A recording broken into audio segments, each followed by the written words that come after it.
Descubre una forma de aprender a tu ritmo.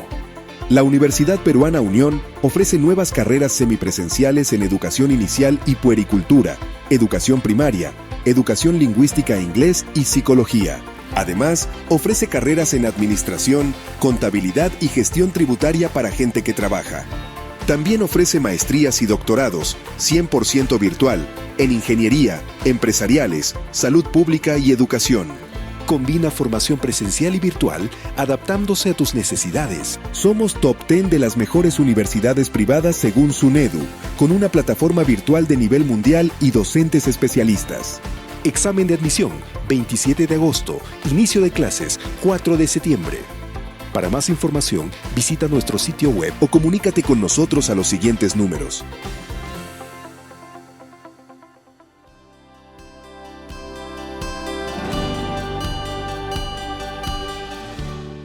La lección 3, titulada El poder del Jesús exaltado, nos invita a reflexionar sobre la inmensidad del poder que Dios pone a nuestra disposición a través de Cristo.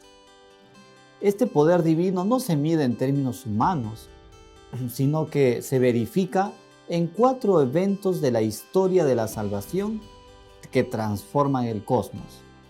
Primero, la resurrección de Jesús. Segundo, su exaltación en el trono de Dios. Tercero, todas las cosas están subordinadas a Cristo. Y cuarto, Cristo es entregado a la iglesia como su cabeza.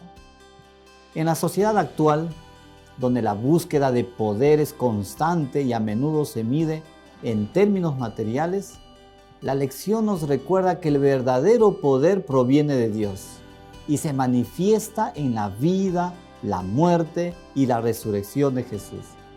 Este poder no solo es una fuerza abstracta, sino que tiene implicaciones prácticas en la vida de los creyentes.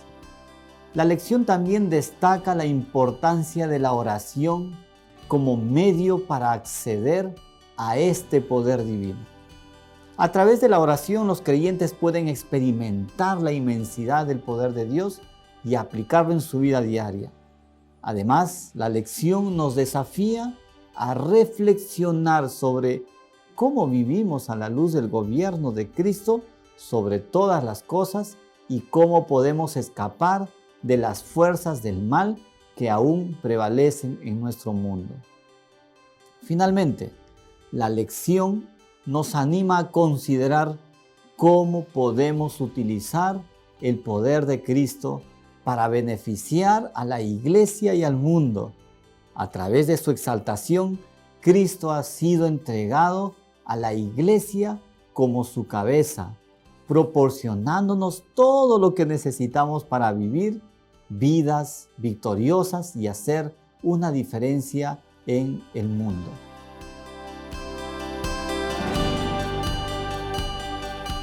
La lección número 3, titulado El poder de Jesús exaltado para el 15 de julio del 2023, tiene como versículo de memoria Efesios 1, 19 y 20 y dice: mediante el Espíritu Santo, los creyentes pueden conocer la incomparable grandeza de su poder hacia lo que creemos, según la acción de su potencia. Ese poder Dios lo ejerció en Cristo cuando lo resucitó de los muertos y lo sentó a su diestra en los cielos. El tema central de esta lección es la inmensidad del poder divino que Dios pone a nuestra disposición a través de la resurrección y exaltación de Jesús y cómo este poder puede ser experimentado y aplicado en la vida de los creyentes. Los 3 objetivos de la lección son el objetivo saber, comprender la inmensidad del poder divino que Dios pone a nuestra disposición a través de Cristo. En el objetivo ser es que nosotros debemos experimentar mediante el Espíritu Santo la inmensidad del poder que Dios pone a nuestra disposición. Y en el objetivo hacer es aplicar este poder en nuestra vida diaria y utilizarlo para beneficiar a la iglesia y al mundo. Hemos dividido esta lección en 3 tópicos claves. El primer tópico tiene que ver con comprender la grandeza del poder de Jesús.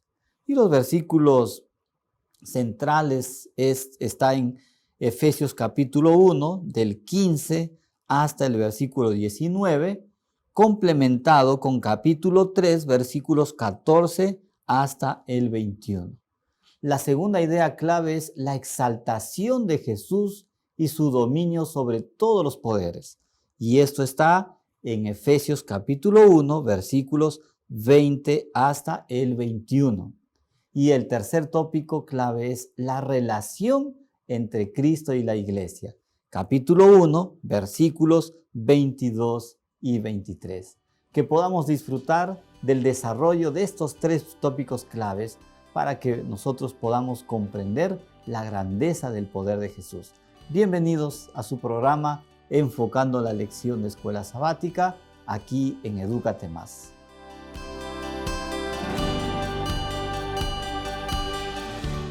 Bienvenidos, apreciados amigos, a un estudio más de la lección. Estamos en la lección número 3, el poder del Jesús exaltado, para el 15 de julio del 2023. Y estamos estudiando paso a paso, versículo a versículo, el libro de Efesios, la carta a los Efesios escrito por Pablo. Pastor, bienvenido una vez más. Es un gusto poder estar en el desarrollo de esta lección. Muchas gracias. También un saludo muy especial a todos nuestros amigos que semana a semana nos acompañan en el estudio de la lección de Escuela Sabática. Muy bien, estamos en la lección número 3, Pastor. Recordamos un poquito la lección anterior que estuvo basada en el capítulo 1, versículos 3 hasta el 14, y ahí encontramos algunos temas importantes, como por ejemplo la salvación en Cristo, la redención, unificar las cosas en Cristo, una vida de alabanza y el Espíritu Santo como el sello y la garantía de nuestra salvación. Y esta lección, la número 3, se centra en los versículos 15 al 23 del capítulo 1 y del capítulo 3, el 14 hasta el 21. Entonces, acá vemos en los versículo 15, que Pablo dice: por esta causa también yo, habiendo oído de vuestra fe en el Señor Jesús y de vuestro amor para con todos los santos, no ceso de dar gracias por vosotros. La pregunta: ¿cómo sería nuestra comunidad si todos nosotros nos unimos en oración, en una plegaria, en favor de nuestra comunidad? La oración es lo que nos comunica con el Señor Jesús. Si todos estamos en relación con Jesús, entonces evidentemente todos vamos a estar más unidos unos de los otros. Al orar por nuestros hermanos, al orar por nuestra propia vida espiritual, lo que hacemos es construir puentes también con nuestros propios hermanos. Así es. Aquí Pablo, sabemos, fue un hombre misionero, entregado a la obra. Por cada lugar que iba, organizaba una iglesia, preocupado por las personas a las cuales se había predicado. Hacía nuevamente un retorno para ver cómo están. En Éfeso se quedó por 3 años en su segunda estadía por allí, y ahora desde la cárcel dice: no ceso de dar gracias en mis oraciones, ¿no? Qué interesante. Tendríamos que también ligarlo con la primera parte para ver cuál es el lugar que esta oración de Pablo ocupa dentro del sentido general del texto. Lo que encontramos primero es que Pablo lo que hace es recordar las bendiciones que el cristiano experimenta. Somos escogidos por el Señor, somos adoptados como sus hijos, el Señor operó la redención, el Señor perdonó, el Señor dio el Espíritu Santo como sello de garantía que las bendiciones futuras también serán experimentadas por los cristianos. Y entonces Él nos muestra a una persona que está plenamente determinada a bendecir el nombre del Señor. Y además también que esa convicción conduce su corazón. En la siguiente parte lo que encuentro es al apóstol Pablo orando para que la misma convicción que habita en su corazón habite en el corazón de los hermanos efesios. Ok. Y ya que hablamos de oración, ¿qué le parece para empezar a desarrollar los 3 tópicos claves de esta lección, hacemos una oración, por favor. Vamos a orar. Padre nuestro que estás en el cielo, gracias por tus bendiciones y por tu cuidado. Gracias, Señor, porque venimos al encuentro de tu palabra. Pedimos que puedas hablar a nuestro corazón y que las lecciones de tu palabra puedan satisfacer las más profundas necesidades de nuestra vida. Pedimos en el nombre de Jesús. Amén. Amén. Amén. Muy bien, hemos dividido esta lección en 3 tópicos. El primer tópico es comprender la grandeza de Dios, de Cristo, comprender la grandeza del poder de Jesús, y está en los versículos 15 hasta el 19. La primera parte vamos a leer hasta el versículo 19.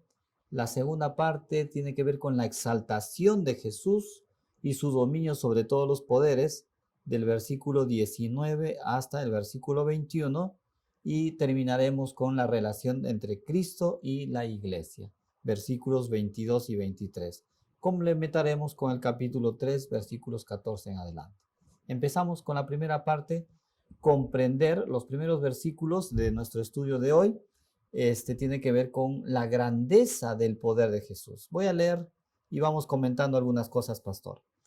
Versículo 15 dice: por esta causa también yo, habiendo oído de vuestra fe en el Señor Jesús y de vuestro amor para con todos los santos, no ceso de dar gracias por vosotros, haciendo memoria de vosotros en mis oraciones. Es lo que discutíamos la introducción, ¿no?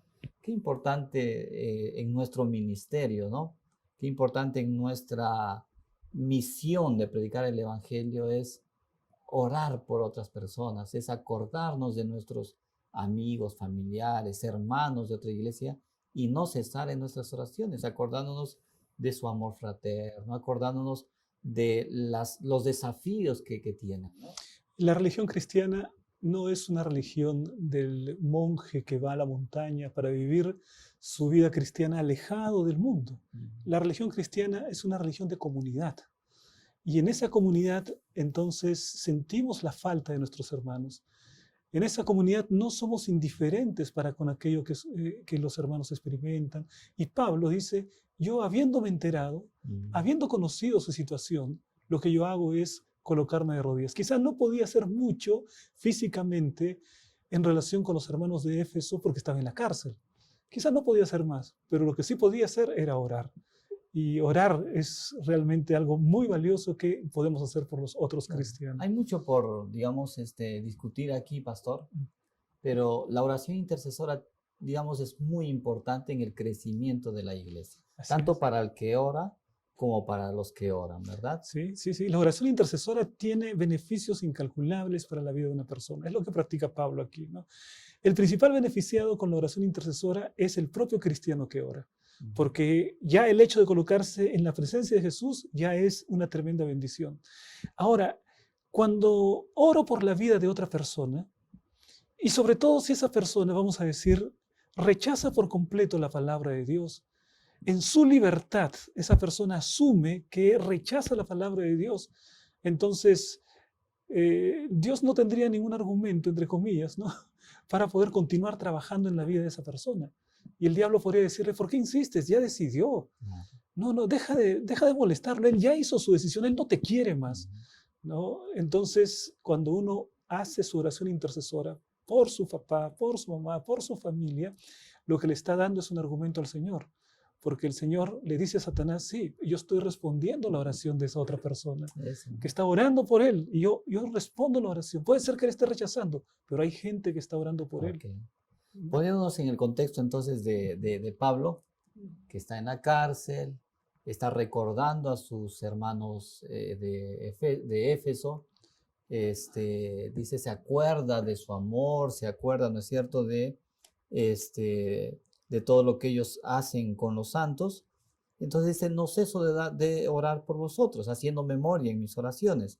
Pero el versículo 17 y luego el 18 nos da los motivos para qué está orando. Dice: para que el Dios de nuestro Señor Jesucristo, el Padre de gloria, os dé espíritu de sabiduría y de revelación en el conocimiento de Él. Ujú. Interesante.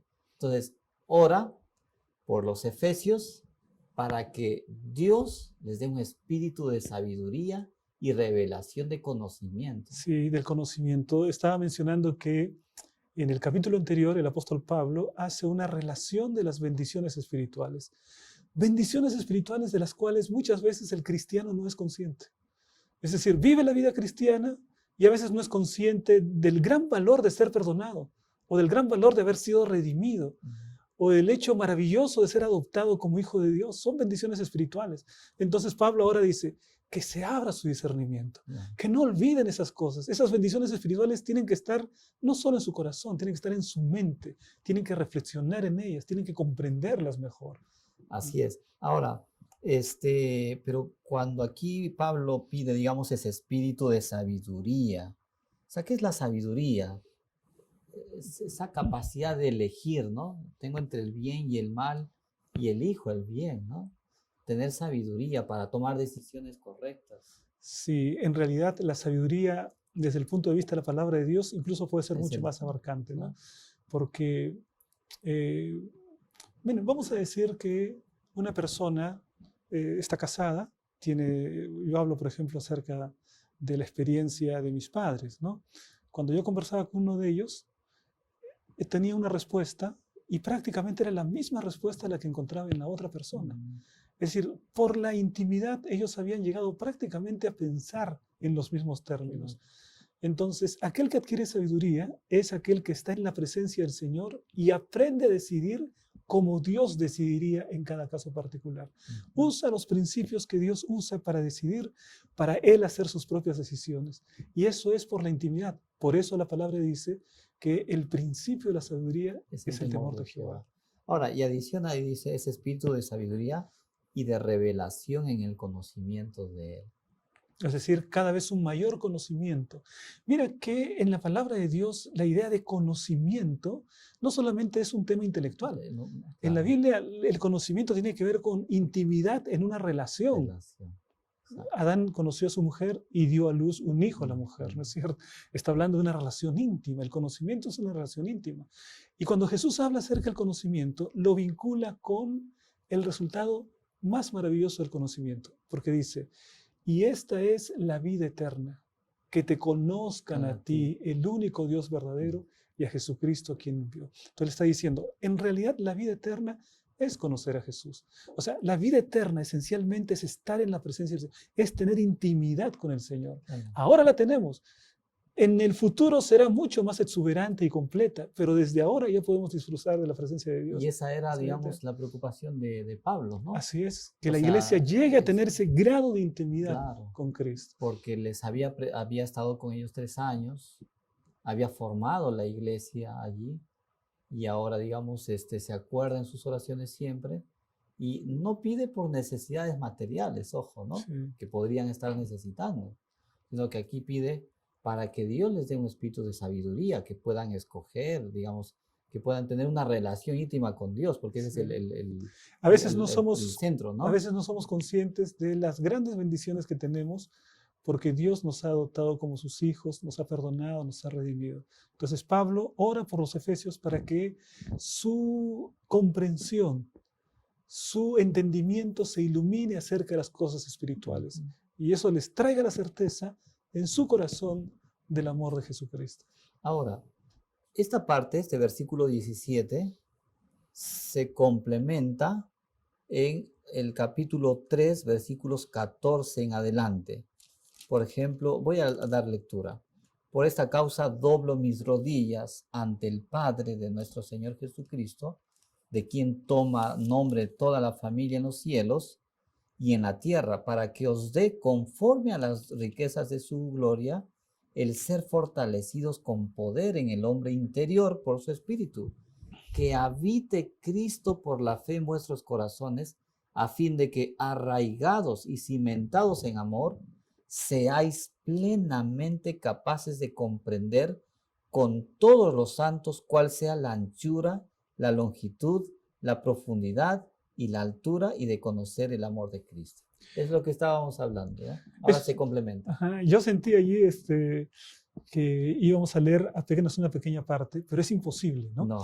O sea, no se puede detener porque no hay un Sí. punto allí que termine el pensamiento. Así es. Empieza en el versículo 14 y Pablo continúa hasta el versículo 19. 19, sí, Sin 19. un solo punto seguido. Así Es decir, es. Pablo una vez más está solazándose, le está encantando el poder Claro. hablar de Jesucristo. Y no termina, y continúa.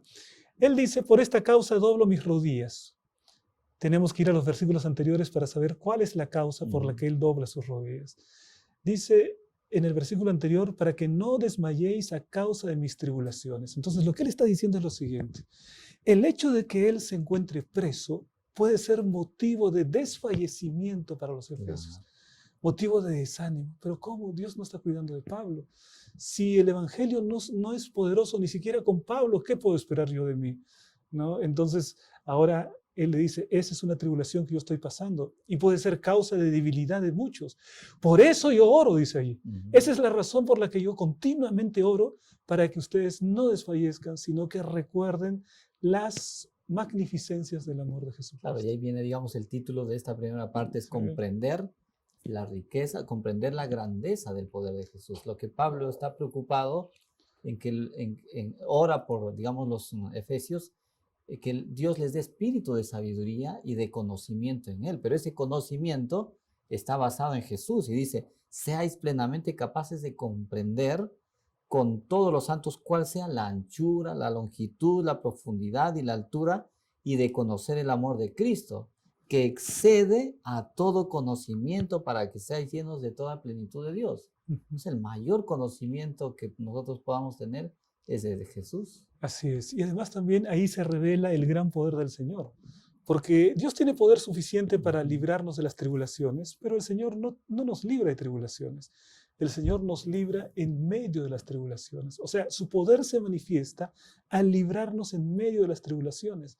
Porque las tribulaciones, a pesar de todo el dolor que puedan traer a la vida del ser humano, las tribulaciones incuban un potencial para mejorar nuestro carácter, para acercarnos a Jesús, para perfeccionar nuestra vida. Oh, qué bueno. Seguimos ahora el versículo 18, en esta primera parte, dice, sigue su oración, que Él alumbre los ojos de vuestro entendimiento, para que sepáis cuál es la esperanza a que Él os ha llamado, cuáles las riquezas de la gloria de su herencia en los santos, y cuál es la extraordinaria grandeza de su poder para con nosotros los que creemos según la acción de su fuerza poderosa. Varios elementos aquí. Entendemos que comprender el poder de Jesús es conocerlo, la anchura, la longitud, la profundidad, que excede a todo conocimiento, pero ahora sigue Pablo diciendo, ¿no? Ahí parece hasta una contradicción, ¿no? Porque está diciendo, para comprender lo que excede a todo conocimiento. ¿No? Porque, o sea, lo que está diciendo, miren, el camino de aquello que vamos a comprender es largo. Es decir, vamos a intentar comprenderlo, pero tengan en cuenta que este estudio excede todo conocimiento. O sea, ya nos está mandando una alerta, ¿no? Nos está diciendo, mira, no creas que vas a poder terminar de conocer el poder del Señor. Por eso ahora y le dice que os dé entendimiento, dice, ¿no? Sí. Que alumbre vuestros ojos de vuestro entendimiento. O sea, es el Espíritu Santo quien nos guía hacia la verdad. Sí, solo el Espíritu Santo puede guiar una travesía en la que queremos conocer aquello que excede a todo conocimiento, ¿no es verdad? Ahora, y ese, digamos, ese conocimiento abarca la esperanza a la cual nos ha llamado. Así es. Ahora, todos, digamos, el conocimiento de las realidades celestiales. Claro, todos tenemos una esperanza, ¿no? Así es, el conocimiento del reino eterno de Dios, el conocimiento de una eternidad con Cristo, ese excede nuestro conocimiento. No hay manera, es decir, Dios es tan extraordinario y tan maravilloso que la eternidad no será suficiente para poder entenderlo. Por eso que excede todo conocimiento. O sea, ¿cómo hacer entender, digamos, a una persona que está, por ejemplo, en el vicio de las drogas, o una persona que se ha alejado totalmente de Dios y hace cosas, o sea, comete locuras, que un ser humano no es capaz, digamos, capaz de hacerlo en su entendimiento cabal, ¿no? Sí. De llegar a comportarse hasta como animal. Entonces, ¿cómo es que debemos enfocar este tema de que Dios alumbre su entendimiento, que lo haga reflexionar, que conozca a Dios. Y hay esperanza de salir de cualquier situación adversa. Y también reconocer que el conocimiento en la Biblia no es apenas una experiencia intelectual, ¿no? El conocimiento en la Biblia es fundirse en una experiencia de adoración, de sumisión, de humillación a la persona de Jesucristo. Y ese es el verdadero conocimiento. O sea, tristemente nosotros occidentales tenemos una visión muy sesgada de lo que es el conocimiento. Para nosotros, tengo conocimiento cuando digo, bueno, me sé la tabla de multiplicar, 2 por 1, 2, 2 por 2. Cada dato para mí es una cosa que voy conociendo. Entonces, conocimiento para el occidental es datos que se acumulan en mi cabeza. Esa no es la visión bíblica. En la visión bíblica, conocimiento es estar en la presencia misma de aquello que quiero conocer, Claro. que es una vivencia. Y cuando tengo esa vivencia, entonces mi entendimiento comprende la esperanza, Sí. comprende la riqueza de la herencia, que Y ese discutíamos la lección así anterior, ¿no? Y comprendemos también la extraordinaria grandeza de su poder. Y O sea, que el poder que Sí, Cristo sí, sí. tiene para salvarnos, pues es insuperable. Sí, sí. Y ese tipo de conocimiento es el que desata ese tipo de poder. Así es. Porque si yo me limito a tener un conocimiento apenas abstracto, solo intelectual acerca del Evangelio, el poder es limitado. Pero si entiendo que conocimiento es estar en la presencia misma de aquel que es la fuente de poder, entonces ese tipo de conocimiento, así entendido el conocimiento, desata todo el poder. Ok, entonces el objetivo de esta primera parte es justamente comprender la grandeza del poder de Jesús, comprender que el conocimiento de Él es relación, Así no es solo es. información. Información ahora la tenemos a raudal, En todas partes. En todas partes. Sí. Y eso no ha hecho más inteligente a la Así, gente. exacto. Y sabio tampoco. Ni sabio, exactamente. Entonces solamente Jesús que nos puede ayudar a, digamos, a través del Espíritu Santo entender nuestra esperanza, entender, digamos, la riqueza de la herencia que nosotros recibimos, entender la extraordinaria grandeza de su poder de salvar. Él es creador, Él es nuestro Salvador. Pasamos a la siguiente parte que se basa en los versículos 20 y 21. 20 y 21.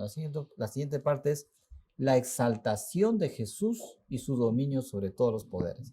Entonces, apreciados amigos, hemos visto en esta primera parte versículos 15 para poder enfocarnos, 15 al 19, complementado con el capítulo 3, versículos 14 en adelante, la importancia de comprender a Jesús en su más extenso poder y que nuestra, digamos, conocimiento radica en la relación. Ahora, ¿cuál es digamos, la exaltación de Jesús y su dominio? Dice el versículo 20. Esta fuerza, recuerden, estamos leyendo los versículos anteriores, del conocimiento de Él, que excede a todo conocimiento. Dice, esta fuerza operó en Cristo, resucitándolos de los muertos y sentándolo a la derecha en los lugares celestiales, sobre todo principado y autoridad, poder y señorío, y sobre todo nombre que se nombra no solo en este siglo, sino también en el venidero. Estos versículos, pastor, habla de la exaltación de Jesús en los lugares celestiales. Ahí habla acerca del tamaño de ese poder, del tamaño de esa fuerza. Y entonces el apóstol Pablo está graficando cuál es el tamaño de ese poder. Mira, es un poder tan extraordinario que resucitó a Jesús. Puedes imaginar un poder más extraordinario que pueda llamar de la muerte al Señor Jesucristo. Es ese poder. Y está identificando, es ese mismo poder el que sentó a Jesucristo y lo exaltó a la diestra de Dios Padre. Y hay varios versículos del Antiguo Testamento que hablan acerca, ¿no?, de sentado a la diestra. Entonces, lo que está hablando es del poder desatado de Dios que opera para el cristiano, y ese poder está a nuestra disposición, y ese poder es el mismo poder que resucitó a Cristo, y es el mismo poder que lo sentó a la diestra de Dios Padre. Y además es el mismo poder que lo va a colocar en supereminencia, ¿no?, por encima de todo, dice ahí, y eso es lo que va a hablar más adelante. Entonces, si hay una fuente de poder más extraordinaria como esta, es completamente desconocida. No hay nada que pueda. O sea, con poder fue exaltado, digamos, en los lugares celestiales, que la lección anterior hablamos de los lugares celestiales, es la morada de Jesús, es el trono de Dios, Y Pablo mismo en Hebreos dice que nosotros tenemos acceso directo al trono de la gracia de Dios y no por nuestros méritos. Entonces aquí está, digamos, comprendemos el tamaño, o sea, comprendemos la necesidad de conocer a Jesús en su plenitud, que excede a todo conocimiento, que es una relación que nosotros debemos tener. Esa relación nos permite llegar a donde Él está exaltado, en los lugares celestiales. Llegamos con Él. Con Él. O sea, quiere decir que Él nos representa. Así es. En el trono celestial Él nos representa, porque representa a la raza humana, ¿no? Y tiene poder, dice, sobre todo principado, autoridad, poder, señorío, sobre todo nombre que se nombra, no solo en este siglo, sino también en el venidero. Me parece impresionante cómo el apóstol Pablo trabaja al escribir esto por inspiración para hablarles a nuestros hermanos de Éfeso. Él se encuentra bajo un poder terrible, que es el poder del imperio romano.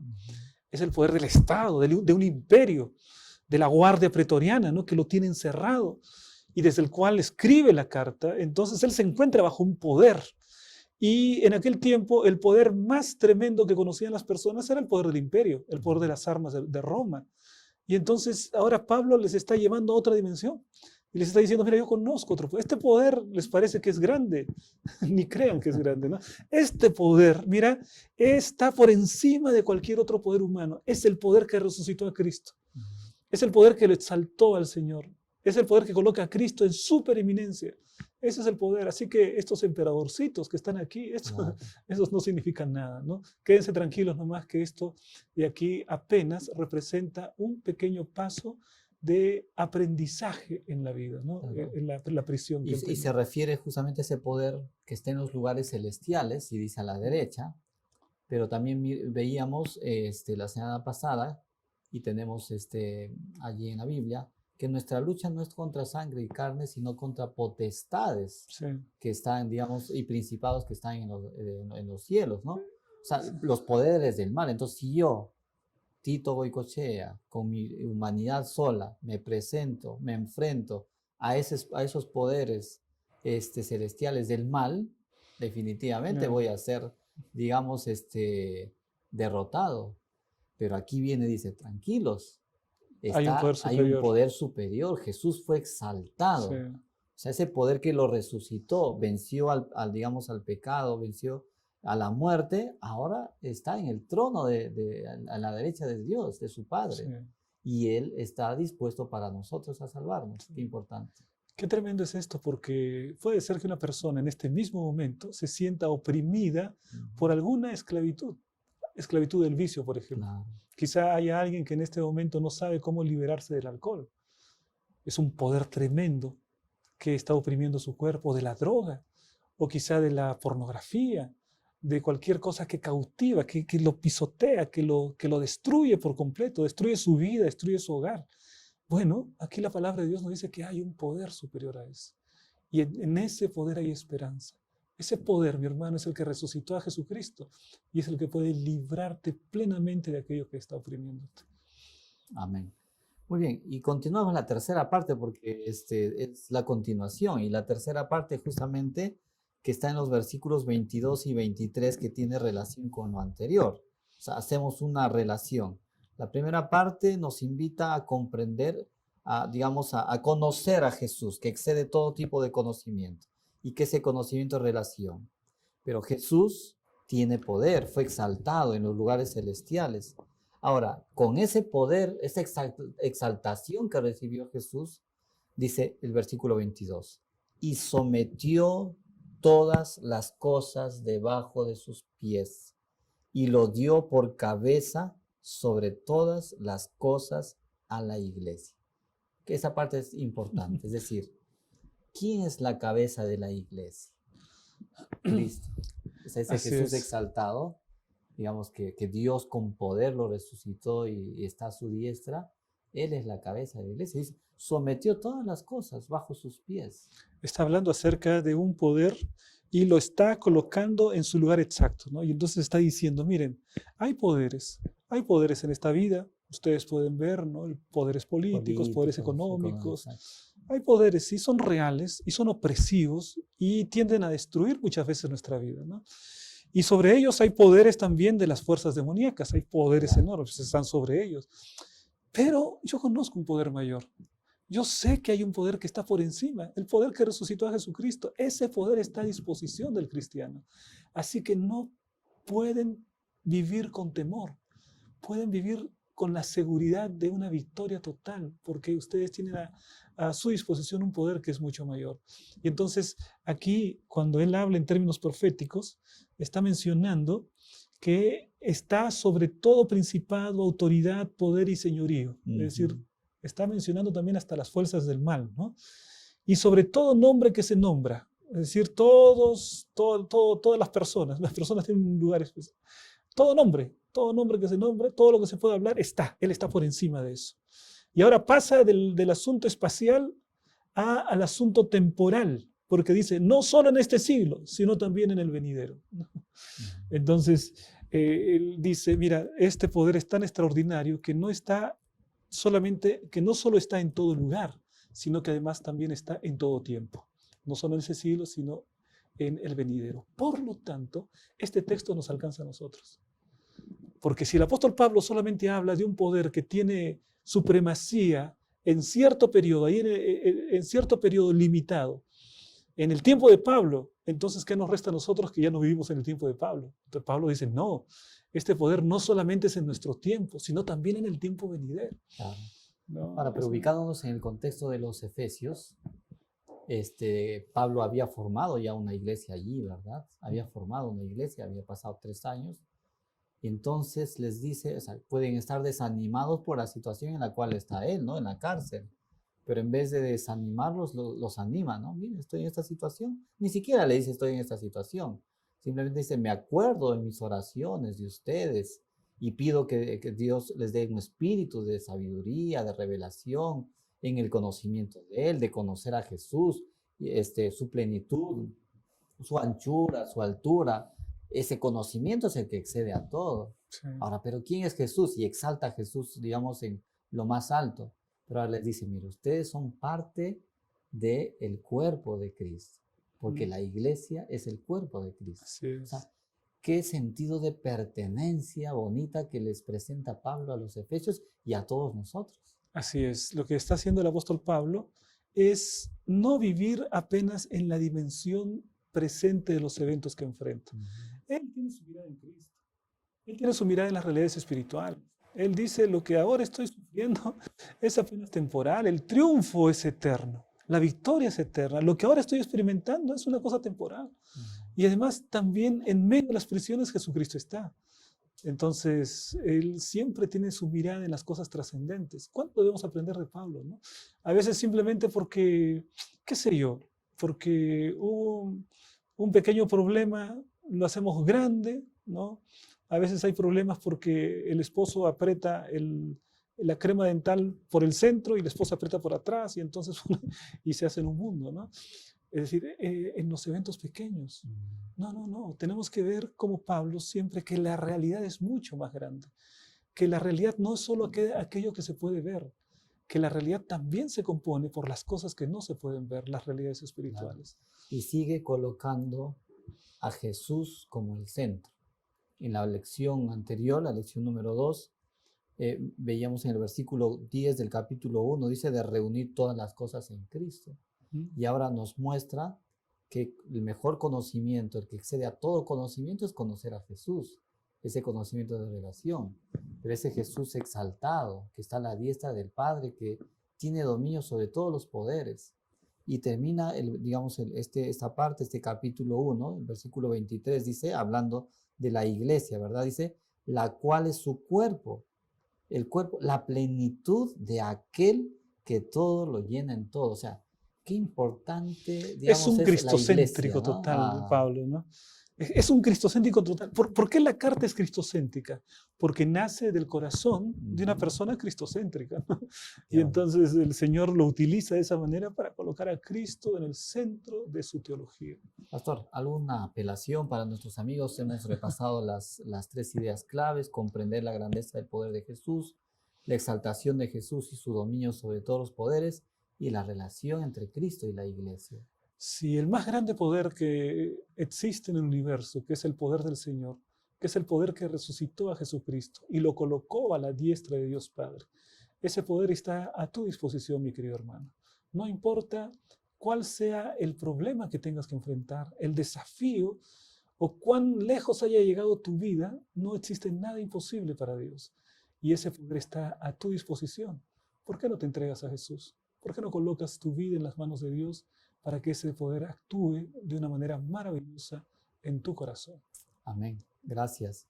Apreciados amigos, allí vuelvan ustedes a repasar el video, leer nuevamente los versículos. Está sencillo, está muy bonito. Recuerden los versículos centrales de esta lección. Está capítulo 1, versículos 15 hasta el 23 y el capítulo 3, versículos 14 hasta el 21. Así es que vuelvan a leer con mucha oración y como mencionó el pastor Montero, cualquiera sea la situación en la que tú estés, recuerda que Jesús está dispuesto a poder recibirnos. Él tiene todo el poder, Él está a la diestra del Padre y nosotros tenemos acceso a través de Él a ese trono de la gracia para hallar oportuno socorro. Vamos a orar, pastor. Querido Padre, gracias una vez más por mostrarnos tu palabra, tu voluntad, tu mensaje de esperanza, Señor. Ayúdanos para que nosotros podamos tener una relación más íntima con Jesús, de conocerlo más y más, Señor. Este conocimiento que excede a todo tipo de conocimiento. Gracias porque en tu infinita misericordia, amor, tú enviaste a tu Hijo, Jesús, para que nos salve, nos rescate, nos redima. Ayúdanos, Señor, para que podamos siempre estar en tus brazos de amor y también comunicar este mensaje a muchas personas. Te lo suplicamos en el nombre de Jesús. Amén. Amén. Descubre una forma de aprender a tu ritmo. La Universidad Peruana Unión presenta programas de estudio de posgrado, brindando oportunidades de crecimiento académico con segundas especialidades, maestrías y doctorados en las modalidades semipresencial y 100% virtuales en ingeniería, empresariales, salud pública, educación, psicología y salud. Somos top 10 de las mejores universidades privadas según SUNEDU, con una plataforma virtual de nivel mundial y docentes especialistas. Para más información, visita nuestro sitio web o comunícate con nosotros a los siguientes números.